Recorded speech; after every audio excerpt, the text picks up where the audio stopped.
Morning students, हम लोग chapter 6 परीक्षा पढ़ रहे थे। आज यहाँ से पढ़ना था, महीना पूरा हुआ और चुनाव का दिन आ पहुँचा।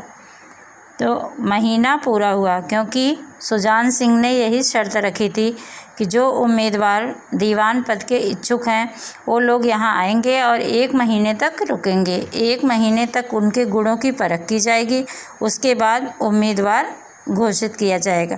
तो लोग वहाँ आकर रुके थे, उन लोगों के रुके हुए 1 महीना पूरा हो गया और चुनाव का दिन आ पहुँचा कि जिस दिन उनकी घोषणा की जानी थी वही दिन आ गया। उम्मीदवार लोग प्रातः काल से ही अपने अपनी किस्मत का फैसला सुनने के लिए उत्सुक थे। तो जितने उम्मीदवार थे वे लोग अपनी किस्मत का फैसला, मतलब कि अपनी समझ से तो सबने बहुत अच्छा किया था, सबने अपने को बेहतर से बेहतर दिखाने की कोशिश की थी, लेकिन अब आज उनकी भाग्य का फैसला था कि जिसका भाग्य साथ देगा वही उम्मीदवार पद के लिए चुना जाएगा। दिन काटना पहाड़ हो गया, तो उनका दिन बीत नहीं रहा था। पहाड़ मतलब कि जब हम किसी की प्रतीक्षा करते हैं तो या कोई भी वस्तु हमें मिलने वाली होती है तब 1-1 मिनट भी भारी पड़ता है। वही हालत वहाँ पर आए हुए सभी उम्मीदवारों की थी। उनके लिए आज का दिन इतना बड़ा हो गया था कि वह बीत नहीं रहा था। वे लोग सोच रहे थे कि कब सुजान सिंह आएँ और बता दें कि किसका चुनाव हुआ है, कौन उस पद पर चुना गया है। प्रत्येक के चेहरे पर आशा और निराशा के रंग आते जाते थे और हर व्यक्ति के चेहरे पर आशा और निराशा दोनों के भाव उमड़ते थे, क्योंकि अपने को अच्छा दिखाने में सभी लोग सफल रहे थे। तो इससे सबके अंदर यह उम्मीद बजी थी कि उन्हीं को उम्मीदवार जो है दीवान पद पर चुन लिया जाएगा। लेकिन निराशा भी आती थी कि जैसे हमने अच्छा किया है वैसे तो यहाँ सबने अच्छा किया है, तो पता नहीं किसकी भाग्य साथ देगी और कौन दीवान पद के लिए चुना जाएगा। नहीं मालूम आज किसके नसीब जागेंगे। नसीब मतलब भाग्य। कि सारे यही सोच रहे थे कि इस समय भाग्य का खेल है, जिसका भाग्य अच्छा होगा वही दीवान के पद पर सुशोभित होगा। ना जाने किस पर लक्ष्मी की कृपा दृष्टि होगी। कृपा दृष्टि मतलब दया दृष्टि। लक्ष्मी मतलब देवी लक्ष्मी, जिसे मतलब धन का पर्यायवाची माना जाता है कि जिसके ऊपर लक्ष्मी की दया दृष्टि होगी वही दीवान बनेगा, क्योंकि जब वह दीवान चुन लिया जाएगा तो उसके पास ना पैसे की कमी रहेगी ना तो प्रतिष्ठा की। संध्या समय राजा साहब का दरबार सजाया गया।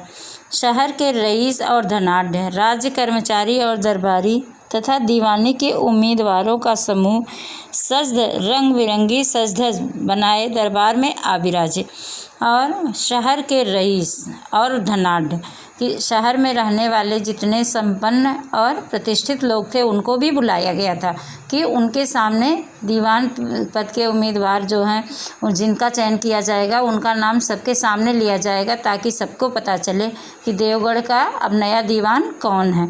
तो इसके लिए सभी को बुलाया गया था। राज्य के सभी कर्मचारी थे, दरबार में काम करने वाले और दीवानी पद के जितने उम्मीदवार थे, तो सभी दरबार में अपनी सजधज रंग बिरंगी सजधज बनाए, मतलब कि सभी लोगों ने अपनी अपनी विशिष्ट वेशभूषा धारण कर रखी थी। उम्मीदवारों के कलेजे धड़क रहे थे और जो उम्मीदवार थे उनके कलेजे धड़क रहे थे, उनकी धड़कन और तेज़ हो रही थी कि उनकी भाग्य का फैसला कुछ ही देर में होने वाला था कि उनका भाग्य उनका साथ देता है, उनको चुन लिया जाता है अथवा नहीं चुना जाता। तब सरदार सुजान सिंह ने खड़े होकर कहा, दीवाने के उम्मीदवार महाशयों, मैंने आप लोगों को जो कष्ट दिया है उसके लिए मुझे क्षमा कीजिए। तो कष्ट कौन सा दिया था? उन्होंने तो उनकी बहुत खातिरदारी की थी, मेहमानों की तरह उनके रहने की व्यवस्था की गई थी, खाने पीने की व्यवस्था की गई थी, लेकिन उन्होंने जो कष्ट दिया था वह यह था कि उन्होंने 1 महीने का समय दिया था। तो 1 महीने में बहुतों को अपने व्यवहार के प्रतिकूल व्यवहार करना पड़ा था कि अपने घर में तो नौकरों की नाक में दम करने वाले लोग यहाँ नौकरों से आप कहकर बातें करते थे, तो सारे लोग जो भगवान को मानते ही नहीं थे वो भी पूजा पाठ करने में लगे रहते थे।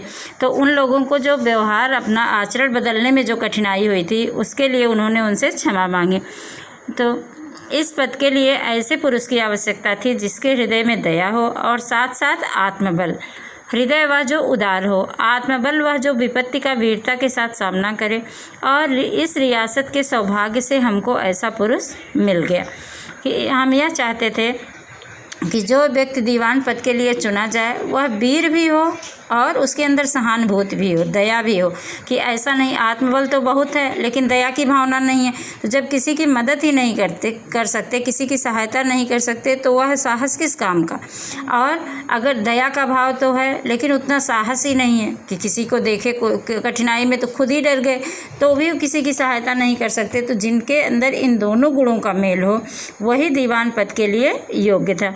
ऐसे गुण वाले संसार में कम हैं, और जो हैं वे कीर्ति और मान के शिखर पर बैठे हुए हैं। तो ऐसे लोग जिनके अंदर दोनों गुण हों, सर्वगुण संपन्न हों, वे लोग बहुत कम हैं, और जो हैं भी वे कीर्ति और मान के शिखर पर बैठे। शिखर मतलब होता है चोटी, कि उनको पहले से ही इतना बड़ा पद मिला हुआ है, वे खुद ही, उनको इतना सम्मान प्राप्त है कि वे दीवान पद के लिए यहाँ पर आएंगे ही नहीं, उन तक हमारी पहुँच नहीं। मैं रियासत को पंडित जानकी नाथ सा दीवान पाने पर बधाई देता हूँ।